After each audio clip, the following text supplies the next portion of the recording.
जब लागू हुआ होता तो हम भी नहीं रहते। भले ही मजाक मजाक में बोल रहे हो केंद्रीय मंत्री, भले ही सब कुछ हंसी ठिठोली में टालने की कोशिश की हो उन्होंने, लेकिन बात ऐसी कह गए जिसने सवालों में लाकर खड़ा कर दिया भाजपा को, उसकी नीतियों को और उसके नीति निर्धारकों की कवायदों को।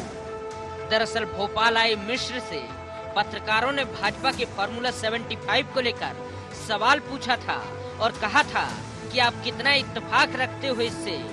सोचा था कि 75 सावन पूरे कर चुके मिश्र इसे लेकर सफाई देंगे, सवाल को टालने की कोशिश करेंगे, लेकिन सवाल को सुनकर असहज होना दूर, बल्कि मजाकिया मूड में ही अपनी ही पार्टी की नीति पर सवाल खड़े कर दिए कलराज मिश्र ने और कह दिया कि यदि 75+ जैसी कोई बात होती तो मैं यहाँ होता क्या।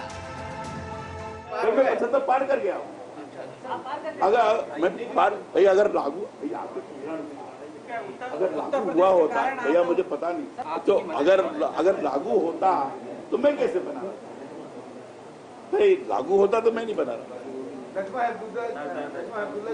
अरे भैया वो तो व्यवस्था के नाते कई बार कई चीजें होती, हमेशा हुआ। राजधानी भोपाल में बैठकर मोदी कैबिनेट का मंत्री इतनी बड़ी बात बोल जाए और इस पर सियासत गर्म न हो, ऐसा भला कैसे हो सकता है। मिश्र के इस बयान को कांग्रेस ने आड़े हाथों लिया और इसे लेकर सवाल उठा दिए भाजपा की रीति और नीति पर। वहीं भाजपा इस पूरे घटनाक्रम पर डिफेंसिव मोड में नजर आई। कलराज मिश्र 75 ईयर्स 75 साल के होने के बाद मंत्री रह सकते हैं और सरताज सिंह जी और बाबूलाल गौर नहीं रह सकते। मुख्यमंत्री अपने निजी देश भावना की वजह से दोनों को नहीं हटाया और बाबूलाल गौर कोई छोटे मोटे नेता तो नहीं है, 10 बार के एमएलए हैं, चीफ मिनिस्टर है मध्य प्रदेश के, उनके खिलाफ इस प्रदेश के मुख्यमंत्री ठीक नहीं किया। पार्टी में उपयोगिता, समर्पण और दूसरे मुद्दों पर विचार के बाद उन्हें भूमिकाएं सौंपी जाती हैं। राजनीति में रिटायरमेंट या इस तरह की बातों के लिए कोई ठोस फार्मूला इस तरह की बात नहीं हो सकती है। कलराज जी का कहना सही है। खूब बवाल हुआ, खूब चकल्लस हो गई, लेकिन चलिए अब आपको बताते हैं कि आखिर क्या है भाजपा का फार्मूला 75। भाजपा में फार्मूला 75 राजनीतिक संन्यास के साथ जोड़ा गया है। इसके तहत 75 साल पूरे कर चुके राजनेताओं को संन्यास लेना पड़ता है। फिर वो राजनेता चाहे संगठन से जुड़ा हो या फिर सरकार से। सबसे पहले लालकृष्ण आडवाणी और मुरली मनोहर जोशी पर यह फार्मूला लागू हुआ। मध्य प्रदेश में भी बाबूलाल गौर और सरताज सिंह के इस्तीफे को भी इसी से जोड़ा गया। नजमा हेपतुल्ला ने भी 75 साल की होने से ठीक पहले केंद्रीय मंत्री के पद से इस्तीफा दे दिया। सोचा था फार्मूला पूरी भाजपा के लिए है, इसका पालन भी पूरी भाजपा को करना पड़ेगा, लेकिन यहाँ पर तो भाजपा के ही एक दिग्गज नेता इसे मजाक के साथ जोड़कर देख रहे हैं, जिसे लेकर एक सियासी द्वंद्व भी अस्तित्व में आने लगा है। ऐसे में अब देखना यह है कि फार्मूला 75 पर मिश्र का बयान आने वाले वक्त में क्या गुल खिलाता है। IND 24 के लिए भोपाल से ब्यूरो रिपोर्ट।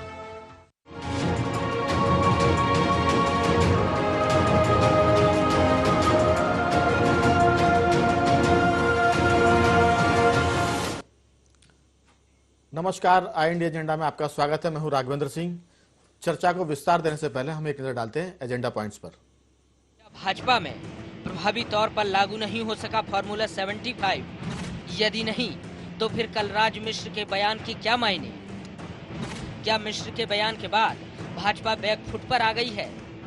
कहीं फार्मूला 75 को लेकर भेदभाव तो नहीं बरत रहा है भाजपा आलाकमान? IND एजेंडा में आज हम चर्चा करने वाले हैं भाजपा के एक ऐसे अघोषित उम्र की आयु सीमा पर जिस पर कई राजनेताओं के एक तरह से राजनीतिक जीवन पर विराम लग गया है। इस मुद्दे पर हम चर्चा करेंगे। इसके लिए हमारे साथ स्टूडियो में 3 खास मेहमान मौजूद हैं। वरिष्ठ पत्रकार रमेश शर्मा जी, भाजपा के वरिष्ठ नेता पूर्व विधायक शैलेंद्र प्रधान जी और कांग्रेस के युवा नेता, युवा कांग्रेस के प्रदेश अध्यक्ष और प्रवक्ता कुणाल चौधरी जी। आपका बहुत बहुत स्वागत है।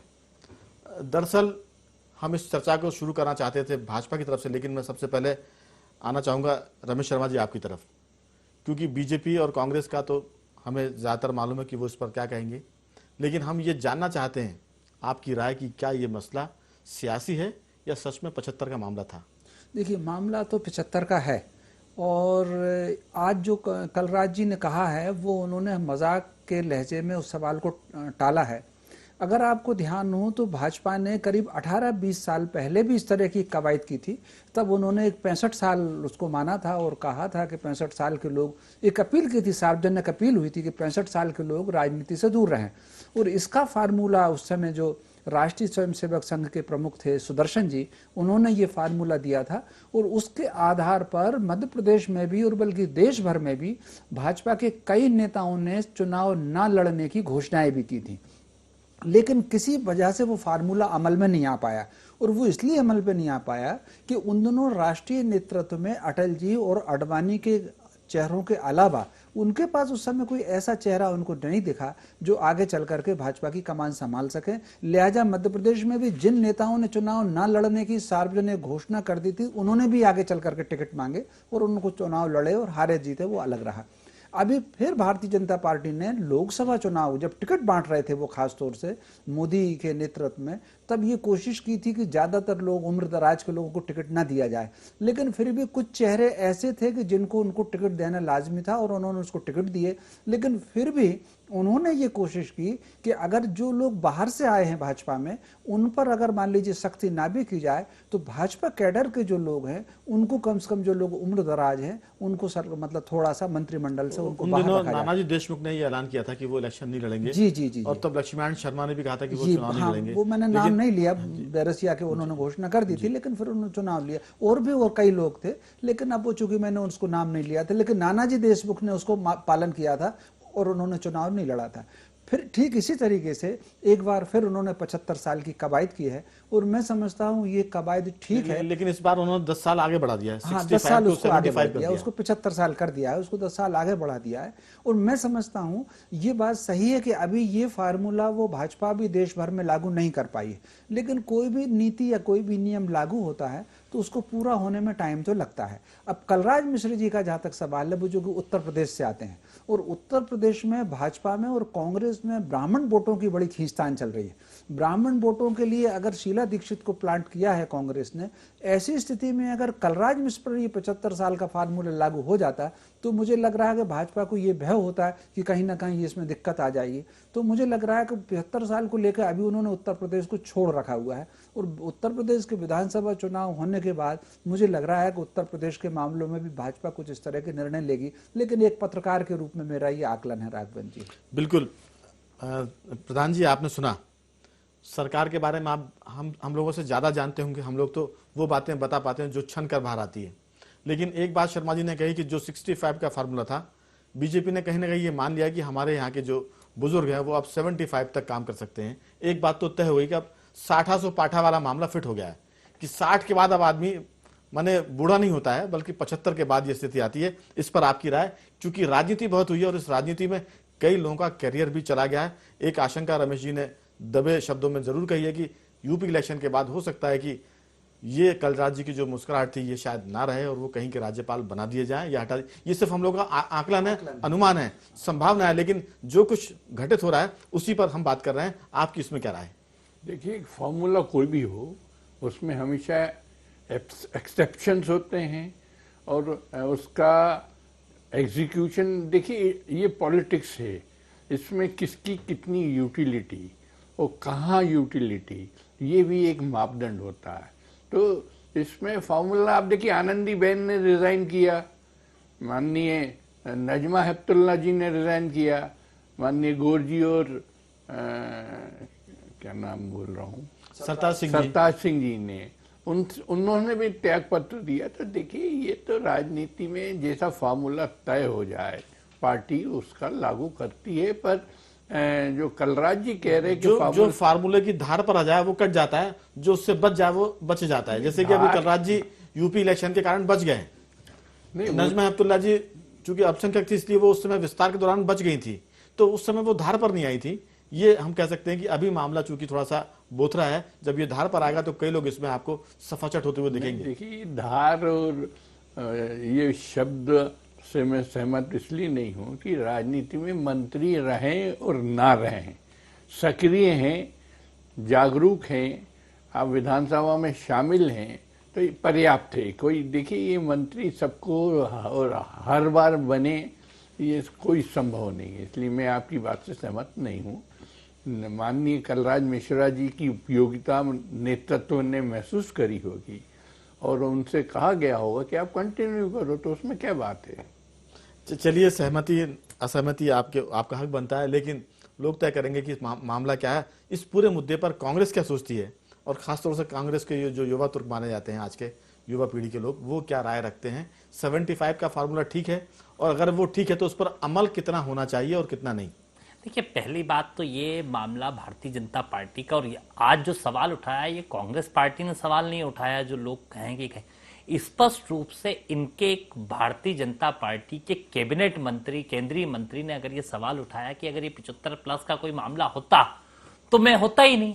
अगर जिस तरीके से वो बात कर रहे हैं तो स्पष्ट, अगर या तो उनकी वो गलत बोल रहे हैं या भारतीय जनता पार्टी के दूसरे नेता गलत बोल रहे हैं। मैं बड़े सम्मान के साथ कहना चाहूंगा कि अब बात किनकी मानी जाए ये भारतीय जनता पार्टी तय करे, क्योंकि अगर सही में तय फॉर्मूला होता तो ये इनको भी जाना चाहिए था, कई और भी लोग थे जिनको जाना चाहिए था। यहाँ पे कुसुम महदेलो को देख लीजिए, कई और लोगों को देख लीजिए। अगर ये फॉर्मूले इस तरीके से होते, स्पष्ट रूप से राजनीति में जो बात इन्होंने कही है कि कहीं ना कहीं उपयोगिता और जिस चीज को किसको ठिकाने लगाना है, किसको सही रखना है, ये राजनीतिक रूप से राजनीति करी जा रही है। और भारतीय जनता पार्टी में अभी लगातार एक युद्ध चलता आ रहा है। गुजरात की बात कही आनंदीबेन पटेल, तो जिस प्रकार की गुजरात में स्थिति बीजेपी की होगी कि कुर्सियां बांध के रखनी पड़ रही है, तो उससे स्पष्ट हो रहा है कि किस प्रकार का बवंडर और बवाल गुजरात में है। मध्य प्रदेश के अंदर चाहे कैलाश विजयवर्गीय के बयान को ले लो, नंद कुमार चौहान के बयान को ले लो, कि कहीं ना कहीं एक दिन कहते हैं कि ठीक कर दूंगा कि सही रहे, दूसरे दिन कहते हैं मैं छोटा। लगातार जो बवंडर इनकी पार्टी के अंदर सियासी वो चल रहा है, उस सियासी उसके अंदर जो फिट होता है उसको ये सही रख लेते हैं, जो फिट नहीं हो पाता उसे बाहर कर देते हैं। अगर ये 75+ का फार्मूला होता तो स्पष्ट रूप से ये कलराज मिश्र जैसे मंत्री कह रहे हैं, ये कुणाल चौधरी या कांग्रेस पार्टी नहीं कह रही है, उन्होंने इस बात पे सवाल उठाया है कि कोई 75 का फार्मूला होता तो मैं नहीं होता। इसका मतलब स्पष्ट है कि बाबूलाल गौर जी को किसी और कारण से, क्योंकि उन्होंने एक बात कही थी कुछ दिन पहले कि भोपाल जो खूबसूरत दिख रहा उसमें टोटल हाथ कमलनाथ जी और पचौरी जी का, ये स्पष्ट ऑन कैमरा कह के गए थे। जब से वो निशाने पे भारतीय जनता पार्टी के थे कि आपने सही बात कैसे कह दी। उन्होंने कांग्रेस पार्टी के लिए हमेशा, क्योंकि उनको मानते थे वो कि कांग्रेस ने आजादी में साथ दिए सारी चीजें, तो कभी भी उनका एक सॉफ्ट कॉर्नर। लेकिन कांग्रेस क्या मानती कि 75 का फार्मूला होना चाहिए नहीं होना चाहिए लागू? क्योंकि आपके यहाँ भी राहुल गांधी युवा आ रहे हैं और वो भी कई उम्रदराज लोगों को साइडलाइन कर रहे हैं। आपके यहाँ भी ये बात है, चूंकि आप सरकार में नहीं है इसलिए ये मामला ठंडेपन की तरफ है। नहीं, इस तरह से कोई भी मामला राजनीति में वरिष्ठों के मार्गदर्शन में युवाओं का जोश का और युवाओं की ऊर्जा का उपयोग करा जाता है। हर चीज का संतुलित चीजें चलती है तो चीजें चली जाती है। अगर कोई ये कहे कि सिर्फ बुजुर्गों से कोई चीज चल जाएगी या युवाओं से कोई चीज चल जाएगी, संतुलन प्रकृति पे बहुत जरूरी है और संतुलित चीजें चलना चाहिए। मैं स्पष्ट रूप से संतुलन का मामला है, ये आयु का मसला कम है। प्रधान जी, आपकी तरफ में आऊंगा कि ये जो मामला है राजनीतिक ज्यादा है, इसका उम्र से कोई लेना देना नहीं, क्योंकि अगर उम्र से होता तो 65 के बाद 75 10 साल बहुत होते हैं। आपने उसको अघोषित रूप से बढ़ा दिया, अब घोषित कर दिया, तो कहीं ना कहीं इसमें सियासत तो है।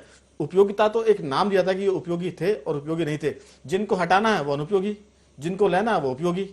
तो ये तो पार्टी की मर्जी का मामला है, लेकिन जनता ये जानना चाहती कि ये जो मामला मर्जी का है या सच में इसके पीछे कुछ उम्र का मामला है। देखिए, बात नीतिगत तय होती है कि 75 यानी वयोवृद्ध लोग को रिटायर कर रहे हैं, पर अगर माननीय गौर जी और आप सरताज सिंह जी की बात कर रहे हैं तो उसमें कहीं ना कहीं हाई कमांड की भी अनुमति लगती है और नेतृत्व की भी अनुमति लगती है। तो अब इसमें ये देखिए, it's privilege of the CM और प्रिविलेज ऑफ द पार्टी कि वो किसको किस पद पर कहाँ रखना चाहते। हो सकता है माननीय बाबूलाल जी को और सरताज सिंह जी को अभी गवर्नर बना दें। आप देखिए, लेकिन फिर बहाने की जरूरत क्या है? जब प्रिविलेज है तो फिर बहाना क्या? 75 नहीं देखिए, फिर तो आप 25 वाले को भी हटा दिए और 75 वाले को भी रखिए। नहीं, प्रिविलेज का तो मतलब प्रिविलेज और प्रिविलेज परसेस वो जो वाला, चूंकि बीजेपी ने तो कई बार कहा कि जो कांग्रेस से लोग आए उनको मंत्री ना बनाया जाए, लेकिन प्रिविलेज था तो बना दिया गया। संघ ने विरोध किया तो प्रिविलेज की जहां तक बात आती है फिर नियम का कोई मतलब उसमें बहुत ज्यादा रह नहीं जाता। देखिए, निश्चित ही नेतृत्व को तो आपको प्रिविलेज देना पड़ेगा कि वो किसको ज्यादा उपयोगी मानते हैं, वो किस पद पर मानते हैं। क्षेत्र का समन्वय भी होता है और निश्चित ही इस पे ऐसे आप राइडर नहीं लगा सकते या ऐसे अंकुश नहीं लगा सकते कि ये फार्मूला घोषित हो गया कि अब तो बोले आज से ये नहीं होगा। देखिए, पार्टी में वरिष्ठ जनों की भी जरूरत है, नीति निर्धारण में भी जरूरत है, पार्टी की रीति नीति में जरूरत है। इसलिए मैं कुणाल चौधरी जी की बातें उससे भी सहमत नहीं हूँ कि अभी इनके ज्योतिरादित्य आज आप किसी की बात से सहमत नहीं, अभी ज्योतिरादित्य क्या क्या नहीं कह गए प्रेस कॉन्फ्रेंस में। अब ये बड़ी नीति सिद्धांत हमारी आम को समझा रहे हैं। नहीं, कांग्रेस को तो मानते हैं कि उसमें नीति का तो खुला मंच है। बीजेपी वो सिखा रहा है कि आप वो पैरामीटर में रहो या आप गाइडलाइंस में रहो। बोले हम तो ऐसे ही है भैया। नहीं, कांग्रेस ने कभी कहा भी नहीं।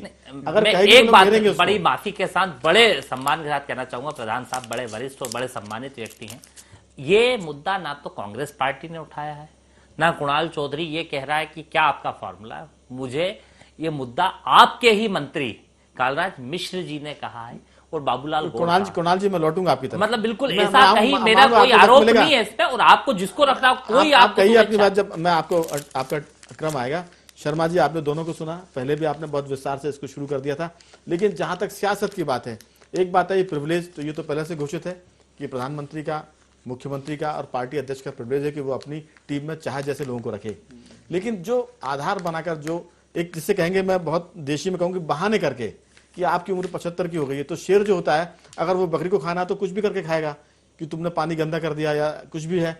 तो यहाँ तो शेर का और बकरी का मामला है। जो 75 के पास है वो बकरी हो गए, जो मुख्यमंत्री प्रधानमंत्री है वो शेर हो गया। क्या आपकी राय है इसमें? नहीं, ये बात आपकी अपनी जगह सही है, लेकिन अगर सीनियर लोगों को केवल मार्गदर्शक मंडल में रखा जा रहा है और युवा लोगों को अगर काम करने का मौका मिल रहा है तो मैं समझता हूँ ये बात ठीक है। इस पर एक कार्टून बना था, मार्गदर्शक मंडल में मार्ग लिखकर लिखा था दर्शक मंडल है ये। हाँ, सड़क को देखने वाले हैं, वो मार्गदर्शक नहीं रहे। तो जो भी बच्चे, तो वो कहीं ना कहीं भारत सबसे ज्यादा युवाओं वाला देश है, तो एक सीमा के बाद कहीं ना कहीं सीनियर लोगों को खुद नई पीढ़ी के लिए रास्ता छोड़ देना चाहिए। और जो हमारे यहाँ तो भारत में तो परंपरा ही रही है, वानप्रस्थ की परंपरा रही है। ऐसी स्थिति में अगर 70 साल के बाद, 80 साल के बाद भी अगर आप पद पर रहेंगे, स्वाभाविक रूप से आप नई पीढ़ी के लिए रास्ता बंद करेंगे। इस मामले में कांग्रेस की नीति की जरूर तारीफ करूंगा। आप अगर देखें कि जिन दोनों नेहरू जी थे, कुणाल जी बधाई आपको। हाँ, जिन दोनों नेहरू जी थे उन्होंने एक कामराज योजना लागू की और उसके आधार पर उन्होंने सीनियर लोगों को मार्गदर्शन मंडल में लिया और नए लोगों को लिया। इंदिरा जी को भी अगर आप देख लें, उस समय के जितने सीनियर थे, यशवंतराव चौहान थे, मुरारजी भाई थे, जगजीवन राम थे और तमाम लोग थे, उसके बजाय उन्होंने फिर एक नई पीढ़ी को दिया। अगर आप भाजपा को और कांग्रेस को तुलना करें तो नेहरू जी के मुकाबले में भी अटल बिहारी वाजपेयी रहे, उनकी बेटी इंदिरा जी रही तो उनके मुकाबले में भी अटल बिहारी वाजपेयी रहे, और राजीव गांधी आए तब भी अटल बिहारी वाजपेयी मुकाबले में रहे। तो कांग्रेस ने 3 पीढ़ियां बदल दी। तो कुल मिलाकर के कहीं ना कहीं युवाओं को मौका तो देना ही पड़ेगा। आप अगर मध्य प्रदेश में भी देखें तो सीनियर लीडरशिप के कारण जो सेकंड कैटेगरी के नेता थे वो बेचारे कहाँ चले गए। थर्ड वाली पीढ़ी थी वो इस समय राजनीति में हो, नेतृत्व कर रही है। कुछ भी हो, कैलाश विजयवर्गीय का नाम, शिवराज सिंह चौहान का नाम, ये नरेंद्र सिंह तोमर का नाम, ये तीसरी पीढ़ी है। ये विषय आपने निकाला, मैं उसमें एक चीज जोड़ना चाहूंगा कि जो भी लाइन होती है वो हमेशा अपने बात की पीढ़ी को खत्म करती है। अब जो पीढ़ी है, अब जो पीढ़ी नेतृत्व कर रही है वो भी अपने बात की पीढ़ी को खत्म ही कर रही है। आप देखिए कि उसके बाद की लीडरशिप नजर नहीं आ रही। अब जो लीडरशिप आ रही है वो तीसरे नंबर की आ रही है, चाहे वो कैलाश जी विजयवर्गीय हो, शिवराज जी हो। इसके बाद की पीढ़ी नजर नहीं आ रही। उसमें 1-2 नाम आ रहा है, जैसे विश्वास सारंग है, रामेश्वर शर्मा है, इस तरह के 2-3 नाम आ रहा है। लेकिन जैसे आप देखेंगे वीरेंद्र कुमार जी के जो चिरंजीव हैं, उनका नाम गायब है क्योंकि वो इनके बराबर के थोड़े से ऊपर नीचे के हैं। ये मेरा कहना था। नहीं, मेरा लेकिन ये विषयांतर हो जाएगा। ओम सगलेचा का जो नाम कटा है वो मंदसौर की अंदरूनी पॉलिटिक्स और उनके झगड़े के कारण कटा।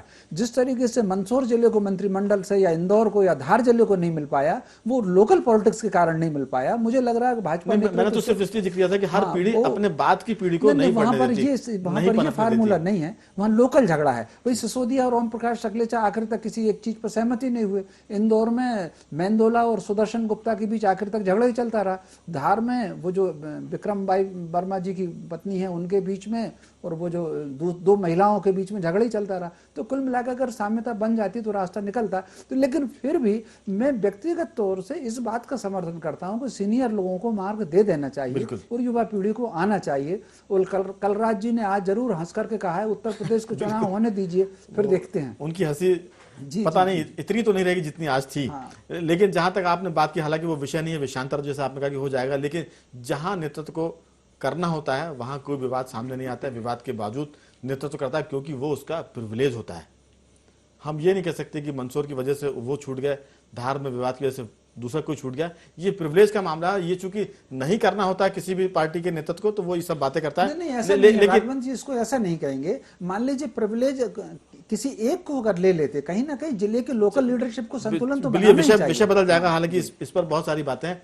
मैं क्या प्रधान जी आपकी तरफ आऊंगा कि जो कुछ आपने सुना बहुत शांति से आप सुन रहे थे, कुछ आगे पीछे की बात भी हो रही थी। क्या लगता है आपको कि जो प्रिविलेज का जो आपने शब्द दिया था इसका दुरुपयोग भी होता है या ये सुविधा के कारण, सुविधा से इस्तेमाल किया जाता है इसको कि जब सुविधा लगी तो इस्तेमाल हो गया, जब सुविधा नहीं की तो प्रिविलेज को अपन ने एक तरफ रख दिया? देखिए, प्रिविलेज शब्द का यानी उनको अधिकार है जो माननीय मुख्यमंत्री और माननीय प्रधानमंत्री का विशेषाधिकार कहलाता है। वो यही प्रिविलेज का मतलब है। तो विशेषाधिकार जब आप दोगे तो उसको एग्जीक्यूट करने या उसको इम्प्लीमेंट करने का अधिकार भी उनके पास आता है। और उनको देखिए, एक और समझ लीजिए, बाबूलाल गौर जी और सरताज सिंह जी के मामले में हाई कमांड से निर्देश आए थे।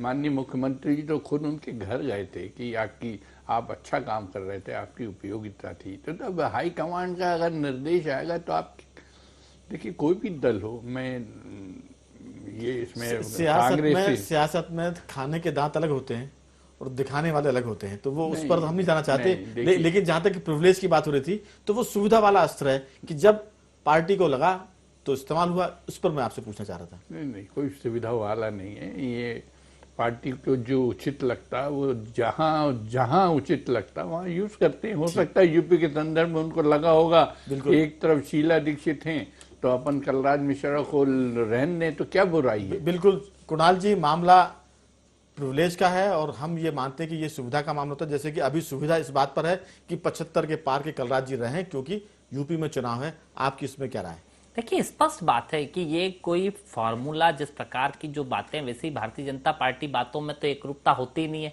कहते क्या है, करते क्या है। चाहे पूरे मुद्दों में देख लीजिए कि अगर अमित शाह को बनाना था तो किसी भी स्थिति में बनाया जा सकता है, किस स्थितियों से उसका आगे।